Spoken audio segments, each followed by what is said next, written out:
Okay, so let's finish lesson 3, and then I'll go back and we'll do a quick review of lesson 3 so you know what's on your mini quiz tomorrow. Okay. Okay, so yesterday we ended off with talking about cohesion and adhesion. So this is how water is able to crawl up the walls of its container in capillary veins. So this unit, or this lesson, lesson 3, was on solids, liquids and solids. So those were unique properties of liquid water. So now let's talk about the unique properties of solid water. So when we're talking about, okay, so we're talking about unique properties of solid water, which is ice. Okay. Usually, according to your kinetic molecular theory, that states that your solids are more dense than your liquids are more dense than your gases, so your solids are your most dense, your gases are your least dense, okay? That's what should happen, and based on that information, what also should happen is that if you have a solid and a liquid of the same material, so the same substance, and if you put a solid chunk of that substance inside the liquid form of that same substance, what should happen is that the solid form falls to the bottom or sinks to the bottom. Okay. So I need to find a video. So liquid mercury, if you have liquid mercury and you have solid mercury, if you put solid mercury into a container of liquid mercury, it will sink to the bottom. Now the question is, why does that not happen for water? So every time you get a glass of water, your ice floats. And we have what are called icebergs, which are giant chunks of ice just floating on top of the ocean. So why is this solid substance not sinking to the bottom of its liquid form of the same substance? So water is weird. So when it forms a solid, it's going to not obey the rules that it should obey. So what's going to happen and why ice floats is that you have your water particles here kind of hanging out close to each other, but they're not real close. They're somewhat close. And usually what happens when your solids form is that your particles are going to get really close together. They're going to smush together, they're going to get really close, they're going to compact, they're going to get really close. That's not what happens during the formation of ice. Yes, Chris. You need to know why ice floats. Okay? Okay. So what happens, instead of my particles, so here's my liquid particles hanging out. Instead of my liquid particles getting closer together and making a more dense substance, they're actually going to form these hollow 3D honeycomb structures, and they're going to get less dense. So why ice floats is because ice is less dense than water. Okay? So your ice, instead of forming more densely packed substances, ice is going to form a hollow honeycomb structure, and air is going to be able to get into those honeycomb structures and basically lift the ice above, or not above, but lift the ice to where it floats in the water. Okay? So water is weird in that when it forms a solid, when it forms ice, it should sink if it's in a liquid. But it doesn't, because it's weird, because it forms a hollow 3D honeycomb shape and it floats. And it floats because it's less dense. So ice is less dense than water, that's why it floats. Okay? Alright, so that's lesson 3. So for your mini quiz tomorrow, let's go back real quick. Okay, lesson 3 was about liquids and solids. Okay, so what you're basically going to have to do on your mini quiz tomorrow is you're basically going to have to compare and contrast solids, liquids, and gases, because we have talked about the behaviors of gases. Okay, so you're going to have to compare and contrast the different behaviors or the different characteristics of the 3 phases. So we first defined what a liquid and a solid is, and I told you what the technical terminology for a gas is. So what is a gas? Talking about these conditions. What's a gas? Indefinite for both. So gas is indefinite for both. Liquid is indefinite for shape, but definite for volume, and then solid is definite for both. So make sure you know that for your mini quiz tomorrow.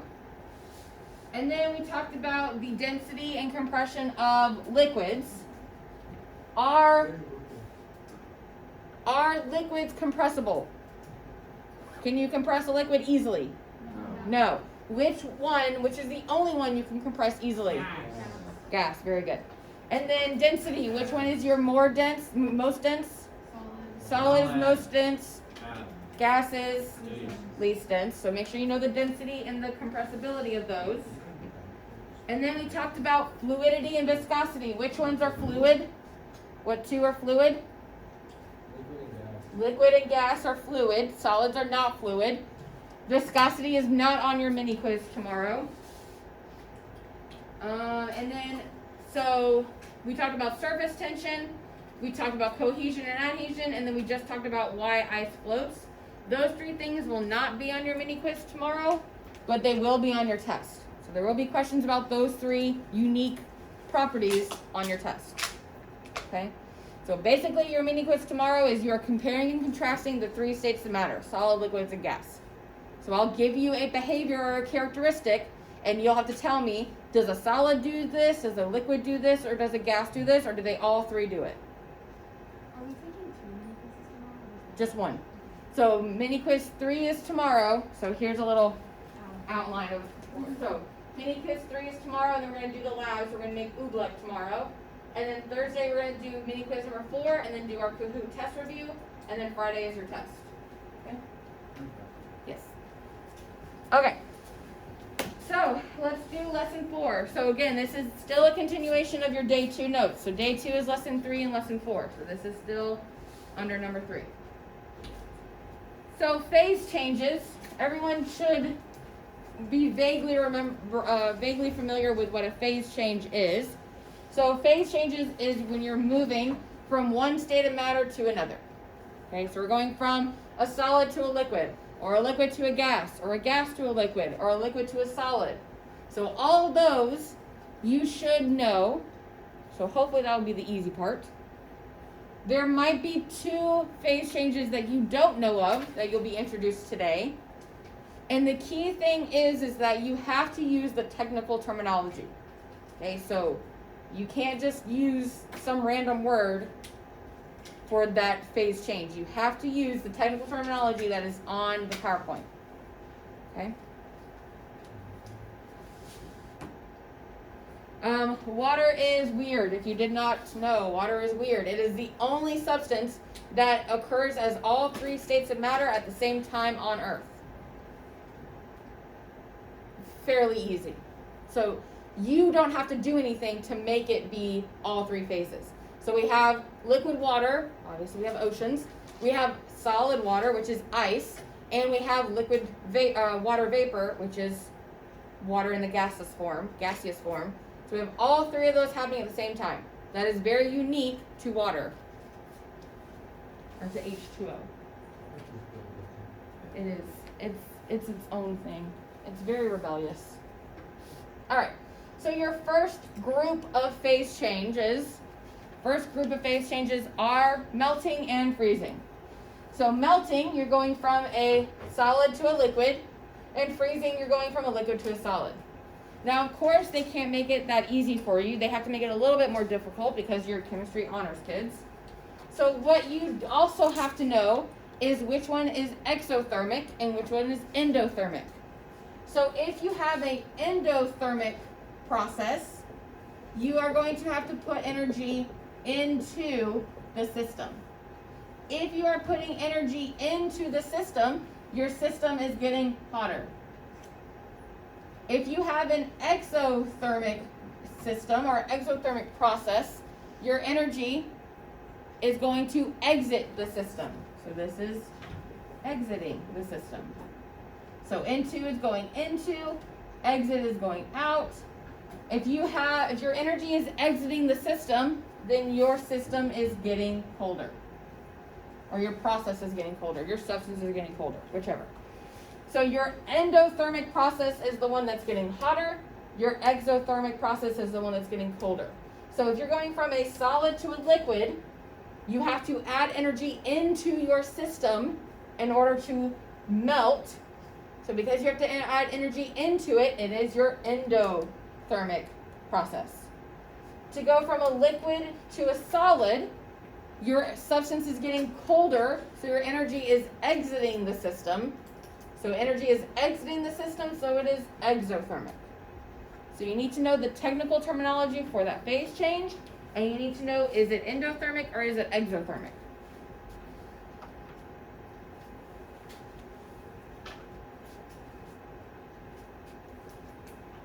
Now, I will tell you on your mini quiz, so this mini quiz is going to be the one on Thursday. So not tomorrow, but on Thursday, you will have a mini quiz on this stuff. Your endothermic and exothermic is not on your mini quiz. Okay? You just need to know the phase changes.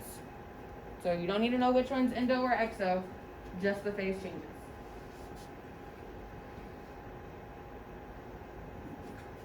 But for your test, you will need to know which one is endothermic and which one is exothermic.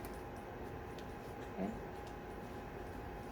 Alright, your second group of phase changes is your vaporization, so not evaporation. If you put the word evaporation, you will get it wrong. So vaporization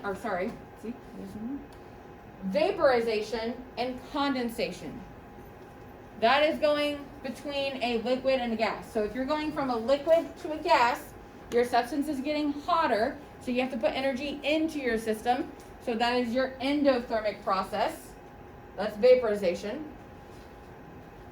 If you're going from a gas to a liquid, your substance is getting colder, so your energy is exiting the system. So that is your exothermic process.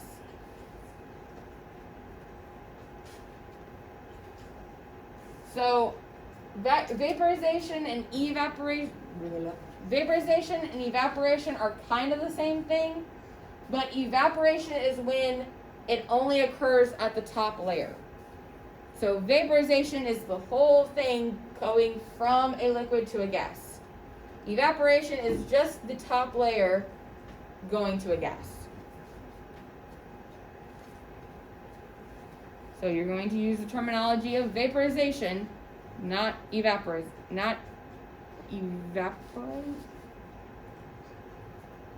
Evaporation. That's the word I'm trying to say. Sorry. All right.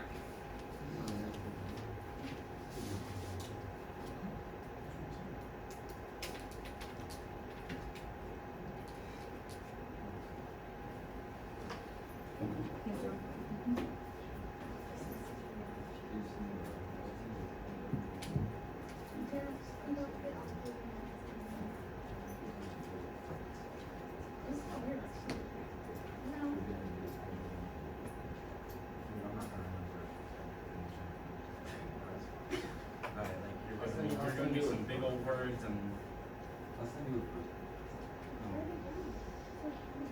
not the endothermic and exothermic, right? Do you see that on the board? Do you see it?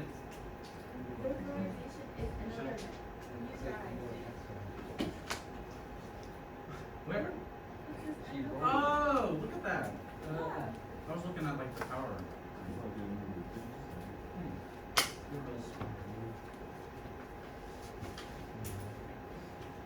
All right. So those pairings you should have already heard about. This last pairing you may or may not have learned about or may not have heard about. So this one is the one that you may need to spend a little bit more time on to make sure you get the right phase change. So you have sublimation and you have deposition. So sublimation is going straight from a solid to a gas. So it's going to skip the liquid phase altogether. So you're going from a solid straight to a gas. The opposite of that is deposition. So deposition, you're going to go straight from a gas to a solid. Again, skipping the liquid phase. So sublimation, because you're going from a solid to a gas, you're getting hotter. You have to put energy into your system. So your sublimation is going to be your endothermic process. In your deposition, because your substance is getting colder, your energy is going to exit the system. So that one is your exothermic process.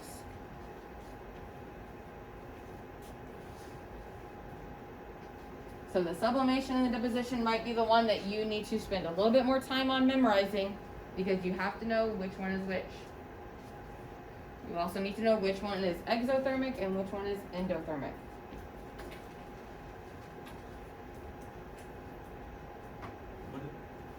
Oh wait, this is endo and oh, I already know this. Good. I like remember this from so long ago. Perfect. Yeah, that's easy to remember. Like endo even sounds like into. So it's like it's kind of an exo exit. Dude. What are we even doing so this for? smart, What are we even doing this for? Come on, I thought we were out elementary school. Okay.